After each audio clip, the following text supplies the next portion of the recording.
Last part में हमने देखा कि जैक रॉकी माउंटेन्स पहुंच फाइनली अपनी मास्टर से मिल चुका है। जैक की पावर्स देख मास्टर को उस पर विश्वास हो जाता है कि वो उन्हीं का डिसाइपल है जो फ्यूचर से आया है। ट्रैवल करते वक्त वो एक लड़की चार्लेट से टकरा जाते हैं जो असल में एक वेम्पायर है। हमें पता चला कि चार्लेट के अंकल उसकी और उसकी माँ की देखरेख करते हैं, पर अंकल के झूठ पर से जैक बहुत जल्द ही पर्दा उठा देता है और हमें सच का पता चलता है कि अंकल असल में एक ड्रैगन है जिसने चार्लेट और उसकी माँ को अभी तक अपनी कठपुतली बना रखा था। ड्रैगन समझ नहीं पा रहा था कि ये लोग कौन है जिन्होंने उसकी आइडेंटिटी रिवील कर दी है। मास्टर ड्रैगन को अपना इंट्रोडक्शन देती है, पर ड्रैगन को यकीन नहीं हुआ कि उसके सामने जो डॉल है वो असल में इतिहास की मशहूर नेक्रोमांसर वैलेंटाइन मिलॉस है। ड्रैगन का शक तब सच साबित हुआ जब मास्टर ने दोनों ड्रैगन लॉर्ड्स का नाम भी रिवील कर दिया। ड्रैगन लॉर्ड्स का नाम बहामोथ और वॉलीमॉट है। मास्टर ड्रैगन से वापस फॉरेस्ट में जाने को कहती है, जिस पर ड्रैगन एरोगेंटली बताता है कि ड्रैगन सबसे हाई और सुप्रीम बींग्स हैं और ह्यूमंस को छोड़ बाकी रेसेस ड्रैगन्स की दया की वजह से ही फॉरेस्ट में जिंदा है।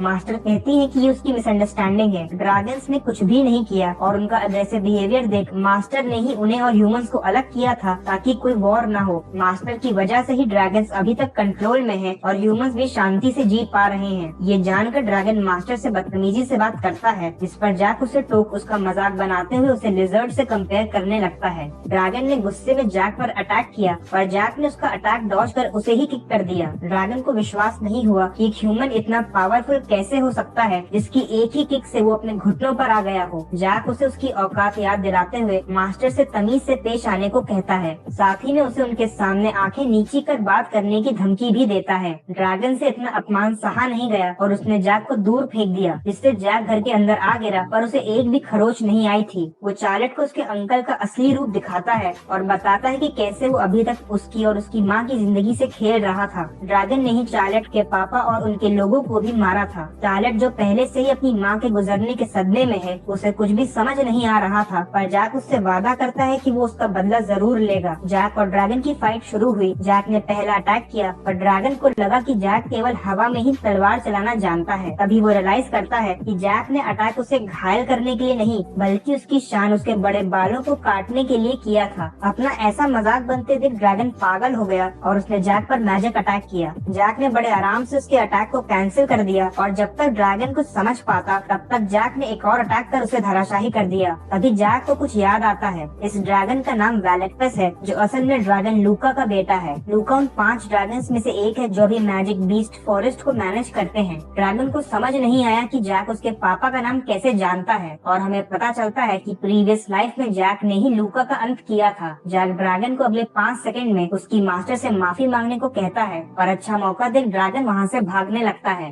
ड्रैगन बहुत डरा हुआ है और वहाँ से निकल वो बाकी ड्रैगन्स को इन इवेंट्स के बारे में इन्फॉर्म करना चाहता था। तभी जैक अपनी स्पेशल सोल टेक्निक का यूज कर एक वोर्टेक्स क्रिएट करता है, जिससे ड्रैगन का बचना नामुमकिन था। वो वोर्टेक्स ड्रैगन को निगल जाता है और ड्रैगन अपने आखिरी समय में यही सोच रहा था कि आखिर उसका पाला किस मॉन्स्टर से पड़ गया है। इसके बाद हम जैक को एक रॉयल रूम में देखते हैं। उसे अभी अभी होश आया है और उसे नहीं पता कि वो कहाँ है। तभी रॉन वहाँ आ जाता है, जो जैक को होश में देख बेहद खुश है। जैक रॉन से सबसे पहले चार्लेट और डॉल के बारे में पूछता है, जिस पर रॉन बताता है कि वो लड़की दूसरे रूम में सो रही है और वो डॉल वही उनके बीच प्रेजेंट है। जैक मास्टर को ग्रीट करता है और रॉन एक बोलती हुई डॉल को देख बहुत हैरान है, जिस पर जैक बताता है कि ये डॉल उसकी मास्टर है। जैक रॉन को उसकी मास्टर से अच्छे से पेश आने के लिए कहता है और ये भी पूछता है कि वो सब उस जगह पर कैसे पहुँचे। रॉन बताना शुरू करता है कि जब स्कॉट फोर्सेस की डेड बॉडीज माउंटेन्स में मिली तो इसकी जानकारी मार्की को दी गई और उन्होंने इन्वेस्टिगेशन के लिए एक नाइट गोंजल्स को भेजा। गोंजल्स को लगा कि रॉन इस सब के बारे में जानता होगा, तो उसने उसे ट्रैक करना शुरू किया और रॉन को भी इन्वेस्टिगेशन फोर्सेस के साथ जैक को ढूंढने के लिए भेजा गया। जब उन्हें जैक की लोकेशन पता चली और वो असेंबल सिटी पहुँचे तो वहाँ उन्होंने एक मैजिक एक्सप्लोजन देखा। एक्सप्लोजन की जगह पर जैक बुरी तरह घायल में और उन्होंने इसकी ट्रीटमेंट के लिए टेम्पल में शिफ्ट कर दिया। तभी उन दोनों को बात करते हुए कोई इंटरप्ट करता है और हम देखते हैं कि गोंजल्स, जो आयरन ब्लड नाइट्स का वाइस कैप्टन है, वो इन्वेस्टिगेशन के लिए जैक से पूछताछ करने आ चुका है। गोंजल्स आते ही अपना रौब दिखाने लगता है। वो जैक का मजाक उड़ाते हुए कहता है कि एक रॉयल फैमिली के लड़के को एक कॉमनर लड़की के साथ घूमना शोभा नहीं देता। तो वीडियो में आगे बढ़ने से पहले गाइस तुम ये चीज देखो।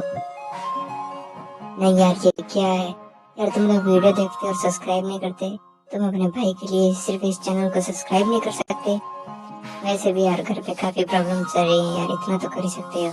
चलो वीडियो शुरू कर। वो आगे कहता है कि भले ही जैक फेलॉन जितना होनहार नहीं है, पर फिर भी उसे अपने घर की इज्जत का ध्यान रखना चाहिए। जैक सब कुछ चुपचाप सुन रहा है क्योंकि उसे रॉन से पता चला था कि गोंज़ेल से उसकी ट्रीटमेंट के लिए 3 टॉप ग्रेड पोशंस लाया था। इसीलिए जैक डिसाइड करता है कि वो बस 3 बार बेइज्जती सहेगा। एक बार गोंज़ेल उसकी बेइज्जती कर चुका है और इसी के साथ पूछताछ शुरू होती है। गोंज़ेल हैरान है क्योंकि आज तक जो लड़का उससे डरता था वो आज उससे आंखें मिलाकर बात कर रहा है। वो जैक से एस्कॉर्ट मिशन के बारे में पूछता है क्योंकि उस इंसिडेंट का बस वो ही अकेला सर्वाइवर था। जैक बताता है कि गार्ड्स को बड़े अजीब ऑर्डर्स मिले थे। वो हर रात कैंपिंग कर उसके हाथ पैर तोड़ना चाहते थे। सुबह होने पर उसे फिर से हील किया जाता और ये सिलसिला अगले 4 दिनों तक चलता। गोंज़ेल्स को कुछ भी समझ नहीं आ रहा था तो वो जैक को बीच में ही टोक देता है और इसी के साथ वो जैक की एक और बार बेइज्जती कर चुका था। जैक आगे बताता है कि 6th सर्कल नाइट रेजन उसका मैना सर्कल तोड़ना चाहता था और इसीलिए उसने सेल्फ डिफेंस में उन सबको मार डाला।